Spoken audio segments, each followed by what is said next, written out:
अहिल्यानगरमध्ये बनावट दिव्यांग प्रमाणपत्राच्या आधारे नोकरी किंवा नोकरीच्या सवलती घेणाऱ्या 15 कर्मचाऱ्यांना निलंबित करण्यात आले।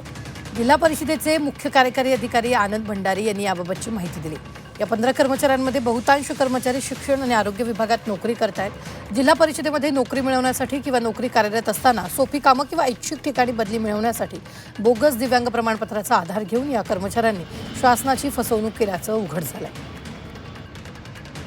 रुग्णालयामध्ये जी आपण तपासणी केली होती दिव्यांगत्वाची, त्याच्या आधारे ज्यांचं दिव्यांगत्व 40% कमी आढळलं असे 15 कर्मचाऱ्यांवर आपण काल कारवाई केली। त्याच्यामध्ये या 15 कर्मचाऱ्यांना निलंबित करून त्यांची विभागीय चौकशी केली जाणार आहे आणि त्यांनी जे घेतलेले लाभ आहेत त्याची सगळी वसुली केली जाणार आहे। आणि 8 असे कर्मचारी आहेत त्या 15 पैकी की ज्यांनी या प्रमाणपत्रांच्या आधारे नोकरी मिळवलेली आहे, त्यांची आपण विभागीय चौकशी करून त्यांच्यावर आपण फौजदारी गुन्हे दाखल करतोय, कारण त्यांचं मेजर ऑफेन्स त्या ठिकाणी आम्हाला लक्षात आलेलं आहे।